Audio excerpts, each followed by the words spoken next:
जय हिंद दोस्तों। मैं एम के तिवारी आईसी क्लासेज के ऑफिशियल यूट्यूब चैनल पर आप सभी का स्वागत करता हूं। आज के टॉपिक पर हम लोग अध्ययन करेंगे कि कौन है ये तालिबानी जिनका चर्चा हर जगह है। लोगों में इतना खौफ क्यों है इनके प्रति। तालिबान का भारत को लेकर बड़ा बयान क्या जारी किया गया है और कहाँ गए दुनिया के शांति दूत। तो ये सारे टॉपिक को हम लोग अध्ययन करेंगे इस वीडियो के अंतर्गत। तो चलिए दोस्तों शुरू करते हैं वीडियो पर अंत तक बने रहें। आपके मन में प्रश्न बनेंगे कि पूरी दुनिया मौन होकर देखती रह गई और अफगानिस्तान पूरी तरह से तालिबान के हाथों में चला गया। यहाँ तक कि अफगान के राष्ट्रपति अशरफ गनी और उनके प्रशासन के बड़े नेता और अधिकारी देश छोड़कर जा चुके हैं। तो सवाल बनता है आखिर ये तालिबान के लोग कौन हैं और इनका इतना खौफ क्यों है, क्यों लोग डरे सहमे हैं। आप लोग फिगर में आकृति देख रहे होंगे कि देखिए यहाँ पर कैसे कैसे लोग हैं, कैसे कैसे हथियारों से लैस हैं और अपनी पूरी ज़िंदगी को बस आतंकवाद या ये कहिए कि अपने गुलामी की बेड़ियों को तोड़ने में लगे थे। तो चलिए आगे देखते हैं हम लोग तालिबान कौन थे। तालिबान जो थे ये एक प्रकार से सुन्नी इस्लामिक आधारवादी आंदोलन है। तालिबान आंदोलन एक सुन्नी इस्लामिक आधारवादी आंदोलन है जिसकी शुरुआत 1994 ईस्वी में दक्षिण अफगानिस्तान में हुई थी। तालिबान पश्तो भाषा का एक शब्द है जिसका अर्थ होता है ज्ञानार्थी या छात्र। तालिबान पश्तो भाषा का एक शब्द है जिसका अर्थ होता है ज्ञानार्थी या छात्र। ऐसे छात्र जो इस्लामिक विचारधारा पर यकीन करते हैं, मतलब छात्र में भी वैसे छात्र हों जो इस्लामिक विचारधारा पर यकीन करते हैं। तालिबान इस्लामिक कट्टरपंथी राजनीतिक आंदोलन है। इसकी सदस्यता पाकिस्तान तथा अफगानिस्तान के मदरसों में पढ़ने वाले छात्रों को मिलती है। मतलब ध्यान देंगे कि इसकी सदस्यता यानी तालिबान इस्लामिक कट्टरपंथी राजनीतिक आंदोलन है और इसकी सदस्यता किसको मिलेगी, तो पाकिस्तान तथा अफगानिस्तान के मदरसों में पढ़ने वाले छात्रों को मिलती है। 1996 से लेकर 2001 तक अफगानिस्तान में तालिबानी शासन के दौरान, मतलब 5 साल तालिबानों ने पहले शासन कर चुका है। उस समय मुल्ला उमर देश का सर्वोच्च धार्मिक नेता था और यही मुल्ला उमर है जो कि तालिबान का संस्थापक माना जाता है। उसने खुद को हेड ऑफ सुप्रीम काउंसिल घोषित कर रखा था। तालिबान आंदोलन को सिर्फ पाकिस्तान, सऊदी अरब और संयुक्त अरब अमीरात ने ही मान्यता दे रखी थी। मतलब उस समय के तालिबानी आंदोलन को सिर्फ पाकिस्तान, सऊदी अरब और संयुक्त अरब अमीरात के द्वारा मान्यता प्राप्त हुई थी। आगे देखते हैं कौन है मुल्ला उमर। तालिबान का संस्थापक मुल्ला उमर आखिर कौन है या कैसे नाम में आया, तो चलिए देखते हैं। मुल्ला अलकायदा के संस्थापक ओसामा बिन लादेन का काफ़ी करीबी था। 2001 में अमेरिका के वर्ल्ड ट्रेड सेंटर पर हमले के बाद मुल्ला ने ही ओसामा को अमेरिका के आगे सरेंडर करने से मना किया था। इसके बाद मुस्लिम धार्मिक नेता 1979 के सोवियत हमले के बाद जिहादी बना था। 1996 में उसे इस्लामिक स्कॉलरों ने कमांडर ऑफ द फेथफुल नियुक्त किया था और वह कंधार से अपना काम संभालता था। सोवियत संघ के विघटन के बाद मुल्ला उमर ने वहां चल रहे भ्रष्टाचार के खिलाफ आंदोलन छेड़ा था और तालिबान की नींव वहीं से पड़ी थी। मतलब तालिबान की नींव कब से पड़ी थी, तो 1979 से पड़ी थी और 1989 तक यह लगभग हर जगह पर अपना छाप छोड़ चुके थे। ऐसे तालिबान का जो संस्थापक मुल्ला उमर है उसका जन्म 1960 में हुआ था और मृत्यु 2013 में हुई थी, परंतु इसकी मृत्यु को लोगों ने छिपा कर रखा था, तालिबानी लोगों ने। इस्लाम और शरिया का कानून क्या कहता है। इस्लाम और शरिया का कानून कहता है कि तालिबान में शरिया कानून के मुताबिक अफगानी पुरुषों के लिए बढ़ी हुई दाढ़ी और महिलाओं के लिए बुर्का पहनने का फरमान जारी कर दिया था। 1996 से 2001 तक जब शासन था इन लोगों के, तो इस पर प्रमुख कानून जो थोपे गए थे महिलाओं पर या पुरुषों पर, उनमें से ये प्रमुख कानून है निम्न। उसके बाद था टीवी, म्यूजिक, सिनेमा पर पाबंदी लगा दी गई तथा 10 की उम्र के बाद लड़कियों के लिए स्कूल जाने पर मनाही थी। इसके बाद था अफ़गानी महिला को नौकरी करने की इजाज़त नहीं दी जाती थी। लड़कियों के लिए सभी स्कूल, कॉलेज और यूनिवर्सिटी के दरवाजे बंद कर दिए गए थे। किसी पुरुष रिश्तेदार के बिना घर से निकलने पर महिला का बहिष्कार कर दिया जाता था। पुरुष डॉक्टर द्वारा चेकअप कराने पर महिला और लड़की का बहिष्कार कर दिया जाता था। इसके साथ महिलाओं पर नर्स और डॉक्टर बनने की भी पाबंदी थी। नोट आप लोगों के सामने प्रस्तुत किया गया है कि तालिबान के किसी भी आदेश का उल्लंघन करने पर महिलाओं को निर्दयता से पीटा और मारा जाएगा। इसके अलावा घर में गर्ल्स स्कूल चलाने वाली महिलाओं को उनके पति, बच्चों और छात्रों के सामने गोली मार दी जाती है। प्रेमी के साथ भागने वाली महिलाओं को भीड़ में पत्थर मारकर मौत के घाट उतार दिया जाता है। गलती से बुर्का से पैर दिख जाने पर कई अधेड़ उम्र की महिलाओं को पीटा जाता है। कई महिलाओं को घर में बंदी बनाकर रखा जाता था, जिसके कारण महिलाओं में आत्महत्या के मामले तेजी से बढ़ने लगे। एक सर्वे के मुताबिक 97% अफगानी महिलाएं डिप्रेशन की शिकार हैं। शरिया के पक्ष में कितने प्रतिशत मुस्लिम किस देश के हैं? देखते हैं हम लोग कि अफगानिस्तान के 99% मुस्लिम शरिया कानून के पक्ष में थे। तो आखिर 99% शरिया कानून के पक्ष में थे और तालिबान ने शरिया कानून ही लागू किया, और अभी जो तालिबान आया है वो शरिया कानून ही लेकर आएगा। तो फिर अफगानिस्तान में इतना भगदड़ क्यों है?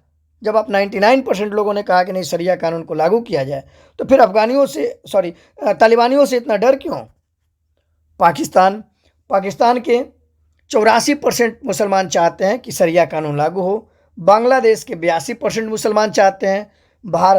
भारत जैसे देश में 74% मुसलमान चाहते हैं कि भारत में भी शरिया कानून लागू हो। जो यहाँ पर कानून चल रहा है, कानून के साथ साथ शरिया कानून को भी लागू किया जाए।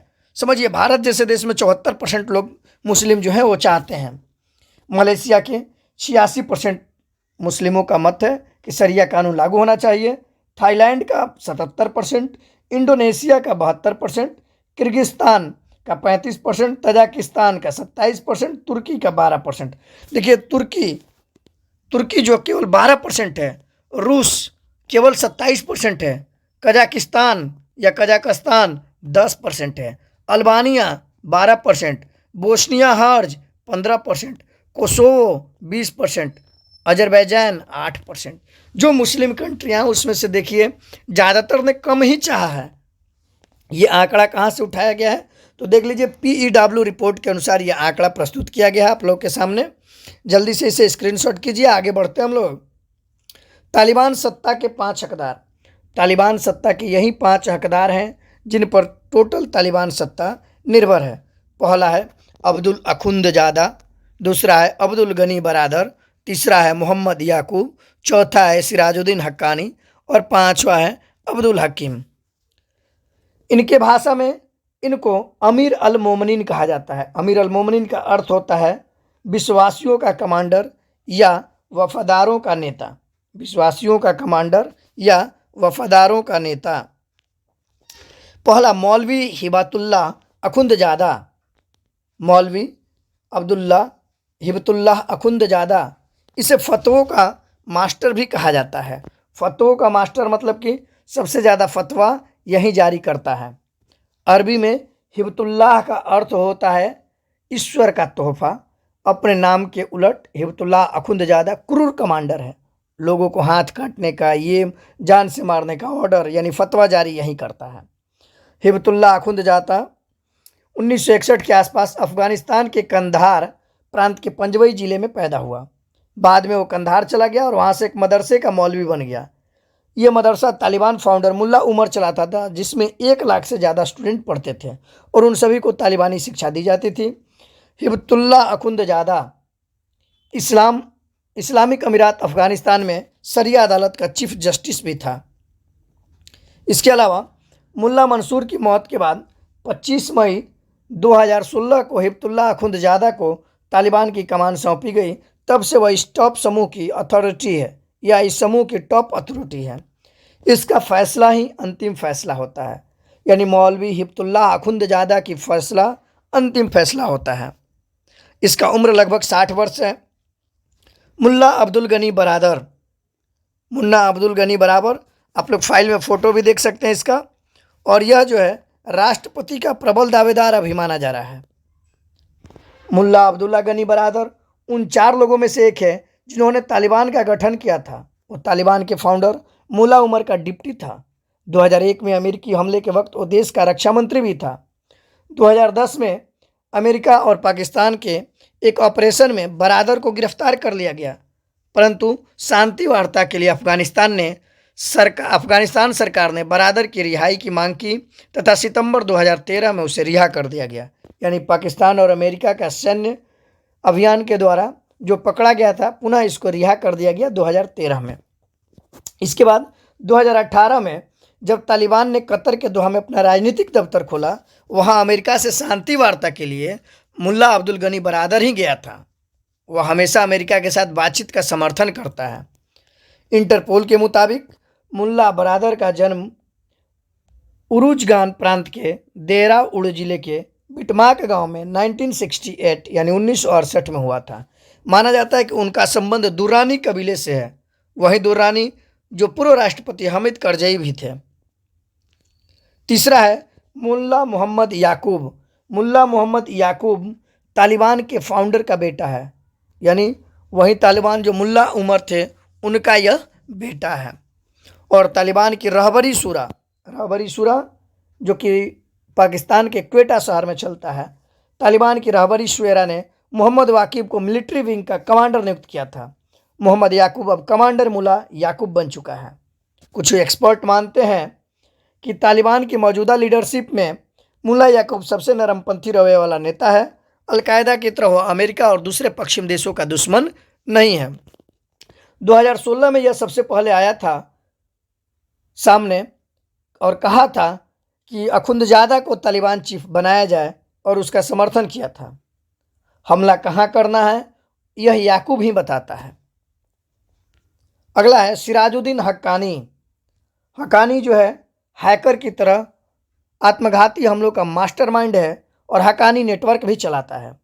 सिराजुद्दीन हक्कानी मुजाहिदीन कमांडर जलालुद्दीन हक्कानी का बेटा है। वो अपने पिता के बनाए हक्कानी नेटवर्क को चलाता है। ये नेटवर्क पाकिस्तान सीमा पर तालिबान के फाइनेंशियल और मिलिट्री प्रॉपर्टी की देखरेख करता है। हक्कानी ने ही अफगानिस्तान में आत्मघाती हमलों की शुरुआत की थी। हक्कानी नेटवर्क को अफगानिस्तान में कई हाई प्रोफाइल हमलों के लिए जिम्मेदार माना जाता है। उसने तत्कालीन अफगान राष्ट्रपति हामिद करजई की हत्या का प्रयास भी किया था। इसके अलावा हक्कानी नेटवर्क ने भारतीय दूतावास पर भी आत्मघाती हमला किया था। अगला नंबर आता है मुल्ला अब्दुल हकीम का।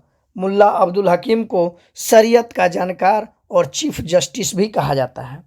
अब्दुल हकीम हक्कानी तालिबान के शांति वार्ता टीम का एक सदस्य है। यह तालिबान के शासन के दौरान मुख्य न्यायाधीश रहा तथा धार्मिक स्कॉलर्स की पावरफुल परिषद का प्रमुख भी है। ऐसा माना जाता है कि तालिबान सरगना हिबतुल्लाह अखुंदजादा अब्दुल हकीम हक्कानी पर सबसे ज़्यादा भरोसा करता है। मतलब अखुंदजादा और अब्दुल हकीम ये दोनों एक दूसरे पर भरोसा करते हैं। दोहा में नेगोशिएट कर रही टीम का यह मुखिया था और इस बार 13 अगस्त को यह दोहा से चला था और 15 अगस्त को अफगानिस्तान के काबुल शहर पर भी तालिबानियों का पूरी तरह से कब्जा करने में इसका विशेष हाथ रहा था। अगला, इसमें टीम में लीडरशिप क्या होती है? लीडरशिप या काउंसिल, रहबरी शूरा या क्वेटा शूरा इसको कहा जाता है। इसमें 26 सदस्य होते हैं। देखिए यहाँ पर फिगर में दिखाया गया है कि लीडरशिप काउंसिल में रहबरी शूरा या क्वेटा शूरा कहा जाता है इसे। इसमें 26 सदस्य हैं। यहाँ पर देखिए लिखा भी गया है कि इसमें 26 सदस्य हैं। ये तालिबान की सबसे बड़ी और फैसले लेने वाली पावरफुल अथॉरिटी है। तुरंत एक्शन में आ जाती है और तुरंत फैसला लेती है। यह पाकिस्तान के क्वेटा शहर से ऑपरेट होती है, इसलिए इसे क्वेटा शूरा भी कहते हैं। पाकिस्तान के क्वेटा शहर से ऑपरेट होने के कारण इसे क्वेटा शूरा भी कहा जाता है। इसमें कमीशन तालिबान की कैबिनेट भी होती है। मतलब कमीशन भी होती है, यानी कि तालिबान की कैबिनेट भी होती है, जिसमें मिलिट्री, पॉलिटिकल और इकोनॉमिक समेत 16 विभाग बनाए गए हैं। ये तालिबान की कैबिनेट की तरह काम करती हैं। इसके अलावा गवर्नर और कमांडर भी होते हैं। यहाँ पर गवर्नर और कमांडर, हर राज्य में तालिबान का एक गवर्नर और कमांडर होता है। दोनों पदों पर नियुक्ति मिलिट्री कमीशन करता है। इसके अलावा एक महत्वपूर्ण बात याद रखेंगे कि इसके अलावा एक सीनियर जज का पद होता है, जिस पर इस वक्त मुल्ला अब्दुल हकीम काबिज है। इसके अलावा किसने क्या कहा इस तालिबान के बारे में, तो सुनते हैं किसने क्या कहा। नाटो ने कहा यह सब अफगान नेतृत्व की गलती है, इसमें किसी और को दोषारोपण नहीं देना चाहिए। गनी के गैर मौजूदगी में मैं ही केयर टेकर प्रेसिडेंट हूँ, यह किसने कहा? अमरुल्लाह सालेह ने। यह कौन है? तो पूर्व वाइस प्रेसिडेंट है अफगानिस्तान के। और उस देश का रूल है कि अगर राष्ट्रपति किसी कारणवश से देश को छोड़कर चले जाते हैं और देश संकट में है तो केयर टेकर प्रेसिडेंट की भूमिका पूर्व वाइस प्रेसिडेंट निभा सकता है। भारत के पीएम मोदी ने कहा कि भारत आने वाले हिंदू और सिखों को शरण देंगे। तालिबान के प्रवक्ता बोले किसी देश से बदला लेने का इरादा नहीं। कौन कौन से देश तालिबान को समर्थन कर रहे हैं? तो अफगानिस्तान के तालिबान को समर्थन करने वाले जो देश हैं उनमें से प्रमुख है चीन, पाकिस्तान, ईरान, संयुक्त अरब अमीरात, ब्रिटेन। दिलचस्प बात, और यह सोचने पर भी मजबूर कर देती है कि यूएन ने जो संयुक्त राष्ट्र संघ है कश्मीर मुद्दे पर पैनी नज़र बनाया हुआ है। जैसे ही कश्मीर को राज्य का दर्जा से हटाकर केंद्र शासित प्रदेश बनाया गया तो यूएनओ ने तुरंत क्या किया? अपना एक प्रशासक टीम भेज के यहाँ पर चेक करने के लिए व्यवस्था कर दिया और यहाँ पर यह देखा कि मानवाधिकार का हनन तो नहीं हो रहा है, परंतु अफगानिस्तान में 3 महीने से ये सारा षड्यंत्र चल रहा है, परंतु यूएनओ मौन है। इसके अलावा यूसुफजई मलाला जो है वो भी शांत है। मतलब दुनिया के तमाम शांति दूत आखिर मौन क्यों हैं? क्या तालिबानियों से डर है इन्हें या कुछ और? तालिबान के प्रवक्ता सुहेल शाहीन ने भारत को लेकर क्या कहा? भारत को लेकर उसने कहा कि हमारे संगठन को उम्मीद है कि भारत अपने रुख में बदलाव करेगा और तालिबान का साथ देगा। ये भारत और अफगानिस्तान के लोगों के लिए अच्छा होगा। साथ ही उसने कहा कि पहले तालिबान को सरकार चलाने का अनुभव नहीं था, लेकिन 20-25 साल बाद सरकार चलाने और अन्य देशों के साथ संबंध बनाने का अनुभव मिल गया है। इस तरह वह सरकार लोगों को यह दिलासा देना चाहता है कि मैं सरकार बना सकता हूं और यहाँ के लोगों के बीच अमन, चैन, शांति बहाल कर सकता हूं। उन्होंने महिलाओं को भी कहा है कि पहले की तरह शरिया कानून जो था उतना ज़्यादा कठिन नहीं होगा, परंतु मुस्लिम रिवाज के अनुसार जो नियम कानून है वो चलेंगे। तो चलिए दोस्तों, अगले वीडियो के लिए, हमारे नेक्स्ट वीडियो के लिए बेल आइकन को जरूर दबाएं। Thanks for watching. इसी तरह के और भी नए वीडियो के लिए हमारे चैनल को लाइक करें, सब्सक्राइब करें और नए वीडियो के अपडेट के लिए हमारे चैनल के बेल आइकन को दबाना ना भूलें, साथ ही कमेंट करना ना भूलें। धन्यवाद दोस्तों।